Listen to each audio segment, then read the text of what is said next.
अस्सलाम वालेकुम नाजरीन। अमेरिका ईरान जंगबंदी से मुतालिक आज हम अपने वीलॉग में चार इंतहाई अहम और ब्रेकिंग इश्यूज पर बात करने जा रहे हैं।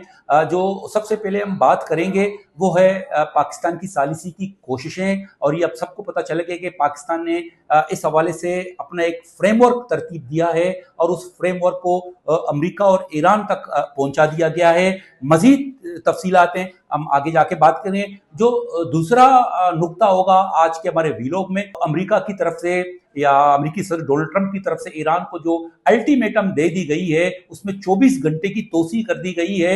ये बार बार क्यों तोसी होता जा रहा है अमेरिकी अल्टीमेटम में या अमेरिकी धमकियों में? क्यों ईरान मरहूब नहीं हो रहा है अमेरिका की धमकियों के बाद? उस पर हम तफसीली बातचीत करेंगे। जो तीसरा हमारा नुक्ता है वो बड़ा दिलचस्प है कि अमेरिकी सदर क्यों झुंझुलाहट का शिकार हैं, क्यों चिड़चिड़ापन का शिकार हो चुके हैं अमेरिकी सदर, और क्यों पागलपन उस पर जो है ना वो तारी हो चुका है। तो ये उसके उसके असबाब क्या हैं, उसके मुजम्मरात क्या हैं, हम उस पर कोशिश करेंगे कि मुख्तसर बात करें कि क्यों अमेरिकी सदर पागल हो चुका है। क्योंकि पागल हम नहीं कह रहे हैं, खुद अमेरिकी सियासतदान और अमेरिकी सेनेटर्स उसको करार दे रहे हैं। तो उस पर हम बात करेंगे। जो चौथा हमारा इंतहाई अहम नुक्ता होगा वो है अमेरिका की तरफ से ईरान में जो रेस्क्यू ऑपरेशन किया गया है। बताइए जा रहा है कि रेस्क्यू ऑपरेशन था। हम अपने F-35 जो जहाज तबाह होता है उसके पायलट को रेस्क्यू कराने गए थे, लेकिन पता ये चल रहा है कि वो रेस्क्यू ऑपरेशन नहीं था, बल्कि वो ईरान में मौजूद 440 किलो अफजूदा यूरेनियम है उसको हासिल करने अमेरिका गया था, लेकिन नाकामी उसके हिस्से में आ गई और वो ये ऑपरेशन भी नाकाम हो चुका है। इस पर हम तफसीली बातचीत करेंगे क्या कुछ हुआ इस ऑपरेशन में। लेकिन अब हम आएंगे सबसे पहला वो है पाकिस्तान की कोशिशें। ये सबको पता है कि जब से ये जंग का आगाज हुआ है, जब से ये जंग शुरू हुई है, उस दिन से पाकिस्तान ने अपनी सिफारती कोशिशों का आगाज किया था ताकि जल्द अज जल्द ये जंग खत्म हो सके। क्योंकि पाकिस्तान की जो पोजीशन है वो पोजीशन इस काबिल है कि पाकिस्तान को इस हवाले से किरदार अदा करने का जो है ना वो उसको बनाया है। हम कह सकते हैं कि जो पाकिस्तान के इस वक्त करता धरता हैं, जो हमारे फील्ड मार्शल आसिम मुनीर हैं, जो वजीर आजम शहबाज शरीफ हैं, जो नायब वजीर आजम हैं सागदार, इन सब की कोशिशों से हम कह सकते हैं कि पाकिस्तान ने अपना किरदार इंतहाई एहसन और इंतहाई खुश असलूबी से अदा किया। और इसका मोतरफ पूरी दुनिया है। अमेरिका ईरान के अलावा भी बाकी ममालिक भी इस किरदार को सराह रहे हैं, जिसकी वजह से गुज़श्ता दिनों हम कह सकते हैं कि सऊदी अरब, टर्किया और मिस्र के जो वज़राए खारजा हैं वो पाकिस्तान आए और पाकिस्तानी वजीर खारजा के साथ उनकी मुलाकात हुई इस जंगबंदी के हवाले से, इस जंग को खत्म करने के हवाले से। इसी तरह फिर पाकिस्तान मुसलसल कोशिशें कर रहा है। पाकिस्तान के वजीर खारजा है वो गुज़श्ता दिनों चीन पहुंचे थे, चीन के वजीर खारजा से उनकी मुलाकात हुई है और अमेरिका और ईरान जंगबंदी के खात्मे के हवाले से बातचीत की है। तो इस मर्तबा जो ब्रेकिंग खबर है, सबसे सरेदस्त जो ब्रेकिंग खबर है वो ये है कि इस जंगबंदी के हवाले से पाकिस्तान ने जबरदस्त कोशिशें की हैं। बताइए जा रहा है कि जो फील्ड मार्शल आसिम मुनीर हैं, कल पूरी रात वो मुसलसल दो शख्स के दरमियान राब्ते में थे। एक शख्स था वजीर खारजा ईरान अब्बास इराक्ची और दूसरा जो अमेरिकी वजीर खारजा है JD वेंस, उसके साथ मुसलसल राब्ते में था और कोशिश उनकी हो रही थी कि वो सालिसी का किरदार अदा करे। ईरान के जो नुकात हैं, जो ईरान का पॉइंट है, जो ईरान के मुतालबात हैं वो अमेरिका तक पहुंचे और अमेरिका के मुतालबात हैं वो ईरान तक पहुंचाए। ये मुसलसल फील्ड मार्शल आसिम मुनीर की कोशिशें रही हैं और वो कोशिशें बराबर भी साबित होने जा रही हैं। इस हवाले से पाकिस्तान ने एक फ्रेमवर्क तरतीब दे दिया है और इस फ्रेमवर्क को यह भी बताया जा रहा है कि दोनों ममालिक तक पहुंचा दिया गया है। इसका मतलब है कि JD वेंस तक ये फ्रेमवर्क पहुंचा है और अब्बास इराक्ची तक भी ये फ्रेमवर्क जो पाकिस्तान ने तरतीब दिया पहुंच चुका है। ईरान की तरफ से बाकायदा इसकी तस्दीक भी हो गई है और ईरान ने ये कहा है कि हम इस फ्रेमवर्क का जो पाकिस्तान ने तरतीब दिया उसका जायजा ले रहे हैं और हमारी कोशिश होगी कि जो हमारे मुतालबात हैं या जो हम सोच रहे हैं, जंग हमने मुसल्लत नहीं किया, जंग अमेरिका ने इजराइल ने मुसल्लत किया, इसलिए हम कोशिश कर रहे हैं कि इसको जायजा लेंगे और कोशिश करेंगे कि ज्यादा से ज्यादा हमारे मुतालबात पर यह जंगबंदी हो। और इस फ्रेमवर्क के दो मरहले हैं। पहला मरहला फौरी तौर पर सीज फायर है। सीज फायर में कुछ लोग ये बता रहे हैं कि शायद 25 दिन का, और कुछ बता रहे हैं कि 45 दिन का, दोनों हो सकते हैं इस फ्रेमवर्क में, कि फौरी तौर पर 25 दिन के लिए, 45 दिन के लिए सीज फायर हो दोनों तरफ से, उसके बाद जो है ना मुज़ाकरात हों, और उस मुज़ाकरात में एक जामे मुआहिदा तरतीब दिया जाए, और उसमें दोनों ममालिक होंगे और पाकिस्तान होगा, और दीगर जो सालिसी के हवाले से ममालिक उसमें शामिल हो सकते हैं। अब देखना यह है कि इस फ्रेमवर्क जो दोनों ममालिक को पहुंचा दिया गया है, क्या मजमूई तौर पर उनका रद्द अमल होगा, क्या उनका जवाब आएगा, किस हद तक ये मुत्तफिक होंगे। अगर दोनों ममालिक किसी एक नुक्ते पर भी मुत्तफिक हो गए तो इसका मतलब है कि पाकिस्तान की कोशिशें कामयाब होंगी, और पाकिस्तान की कोशिशों की वजह से अमेरिका ईरान जंग बंदी मुमकिन हो सकेगी। तो नाज़रीन, ये पाकिस्तान की कोशिशें हैं, हम सब दुआगो हैं कि पाकिस्तान की कोशिशें जो है ना वो कामयाब हों, ताकि इसका जो असर होगा इस जंगबंदी का, हम समझते हैं कि पूरी दुनिया में, खासतौर पर हम खुद सफर कर रहे हैं, पाकिस्तानी सफर कर रहे हैं, पाकिस्तान की मईशत सफर कर रहा है, तो इस हवाले से ताकि ये हम सब के लिए आसानी हो सके। दूसरा जो नुक्ता है वो है अमरीकी अल्टीमेटम। नाज़रीन, हम ये देख रहे हैं कि जंग के हवाले से जो अमरीकी सदर डोनाल्ड ट्रंप है, तवातुर के साथ नई तारीखों पर जो है ना वो अल्टीमेटम ईरान को दे रहा है, ताकि ईरान जो है ना दबाव में आकर जंग बंदी का ऐलान करे और अमेरिका को मौका मिले मजीद ईरान पर जो है ना वो हमले करने का। तो इस मर्तबा भी चूंकि 6 तारीख या 6 अप्रैल जो अल्टीमेटम, आखिरी जो अल्टीमेटम था वो 6 अप्रैल तक था। ये अमेरिकी धमकी थी, डोनाल्ड ट्रंप की तरफ से धमकी दे दी गई थी, अगर 6 अप्रैल तक ईरान जंग बंदी से मुतालिक राजी नहीं हुआ तो ईरान को तबाह बर्बाद कर दिया जाएगा, पत्थर के दौर में ले जाया जाएगा ईरान को। यह जबान उन्होंने उस वक्त इस्तेमाल किया था। अब चूंकि 6 अप्रैल आज है 6 अप्रैल, तो ईरान की तरफ से कोई इस तरह का जवाब अमेरिका को नहीं मिला है। जब तो हमेशा ईरान यही कहता है कि अमेरिका जो भी कह रहा है जंगबंदी से मुतालिक, जो भी धमकियां दे रहे हैं, हम उसको यकसा तौर पर मुस्तरद करते हैं, हम कभी मरहूब नहीं होंगे अमेरिकी अल्टीमेटमों से। तो इस मर्तबा भी अमेरिका ने अब आखिरी अल्टीमेटम दी है, 24 घंटे की अल्टीमेटम, कि अगर ईरान ने अमेरिकी मुतालबात पर मुज़ाकरात नहीं किए और आपने उर्मुज़ को नहीं खोला तो ईरान को नेस्त नाबूद कर दिया जाएगा, हर चीज को तबाह कर दिया जाएगा, हर चीज को तबाह कर दिया जाएगा। इस अल्टीमेटम में है ईरान के हवाले से, ताकि ईरान प्रेशर में आए और ईरान मुज़ाकरात करे। लेकिन इस अल्टीमेटम को, जो अभी आखिरी अल्टीमेटम है जो अमेरिकी सदर ने दिए, उसको भी ईरान ने मुस्तरद कर दिया, और ईरान ने वाज़ेह तौर पर 2 टोक अंदाज में ये जवाब दे दी है कि हम पहले भी अमेरिका को जवाब देते आ रहे हैं और अब भी जवाब देंगे, लेकिन उनका यह भी कहना है कि जो अब हम जवाब देंगे उसका दर्द सिर्फ हम महसूस नहीं करेंगे, बल्कि पूरा खित्ता उस दर्द को महसूस करेगा। आप देख सकते हो, हम भी इस दर्द, इस कर्ब को हम भी महसूस कर रहे हैं, और दुनिया के कई ममालिक इस दर्द और कर्ब को महसूस कर रहे हैं। खासतौर पर खलीजी जो ममालिक हैं, जो मुत्तहिदा अरब इमारात है, जो कतर है, जो बहरीन है, जो सऊदी अरब है, जो कुवैत है, इस दर्द को सबसे ज्यादा शिद्दत के साथ महसूस कर रहे हैं, क्योंकि ईरान उन पर तवातुर के साथ हमला कर रहा है।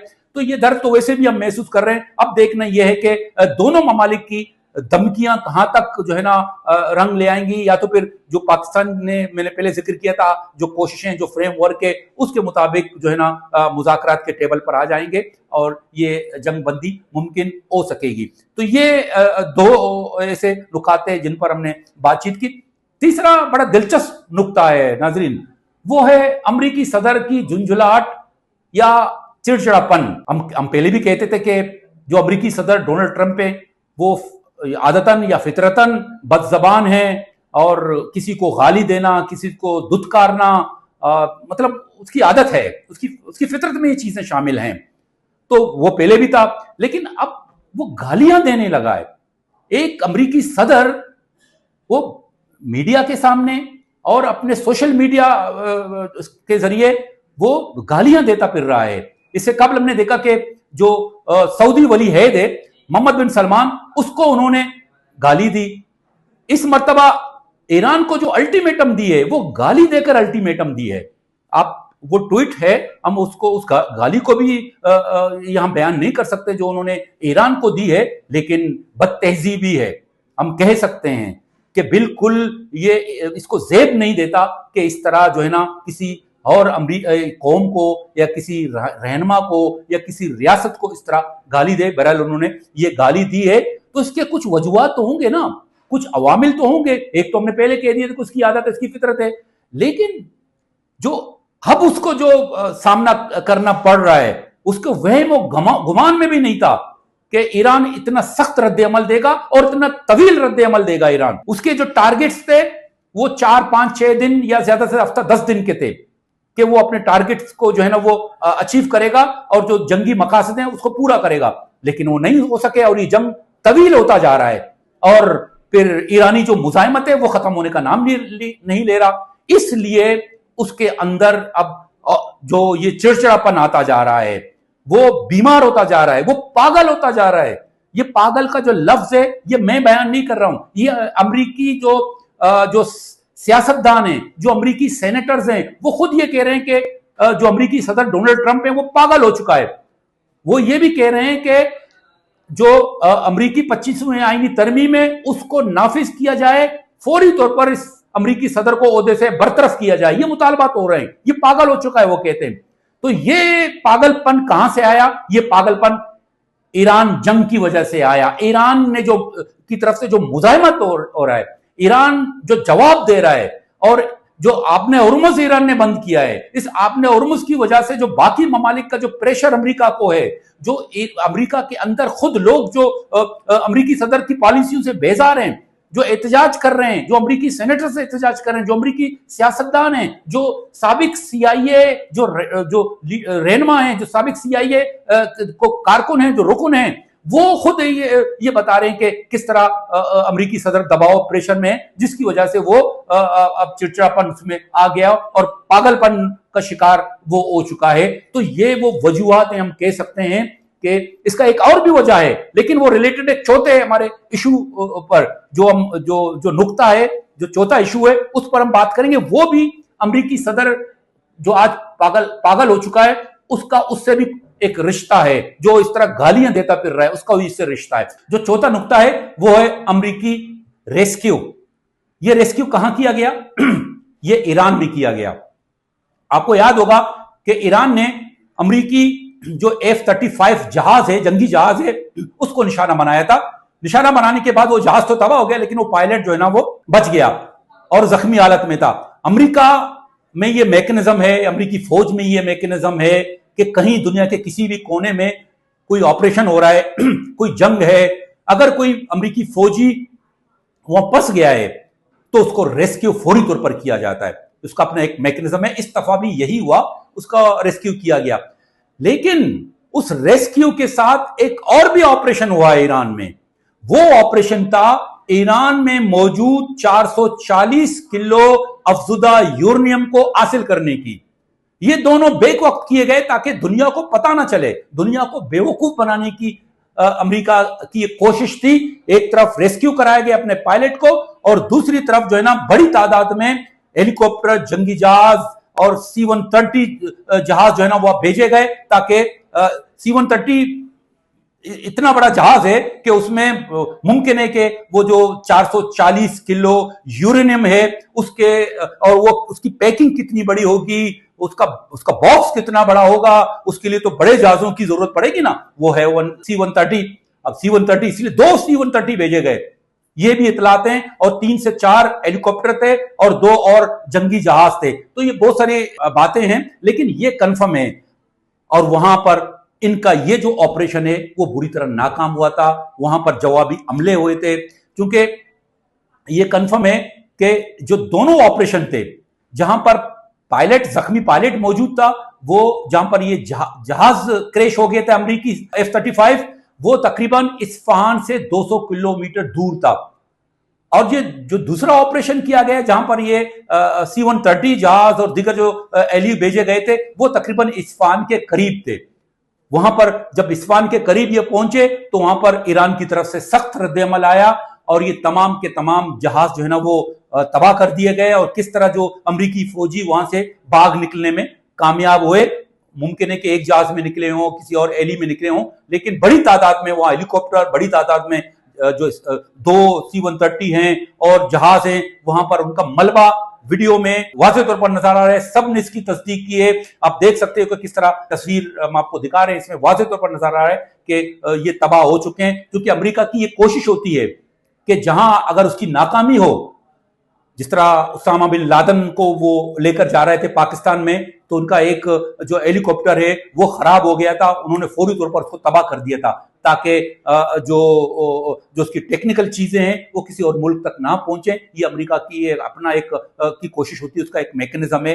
इस हवाले से वो उन चीजों को तबाह बर्बाद कर देता है। इसी तरह ये सब चीजें तबाह कर दी गई थी और वो आसानी से वो निकले थे, लेकिन ये ऑपरेशन नाकाम हो गया और 440 किलो अफजुदा यूरेनियम है वो अब भी ईरान के पास है। ये वो चीजें थी, ये वो नाकामी थी, ये वो F-30 जो 5 का जो दर्द और तकलीफ थी, जो नाकामी थी, वो जो है ना अमेरिकी सदर के लिए नाकाबिले बर्दाश्त थी। और ये जो ऑपरेशन हुआ है 440 किलो अफजुदा यूरेनियम को हासिल करने की, ये भी नाकाम हो गया है। जब सब चीजें नाकाम हो रहे हैं, जंग के मकासद पूरे नहीं हो रहे हैं, जो जंग के टारगेट्स हैं वो अचीव नहीं हो रहे हैं, जो क्या कहते हैं आपने हुर्मा से वो नहीं खुल रहा है, तो इस हवाले से तो चिड़चिड़ापन आएगा, बदमजगी तो का निशाना तो बनेगा, पागलपन सवार होगा।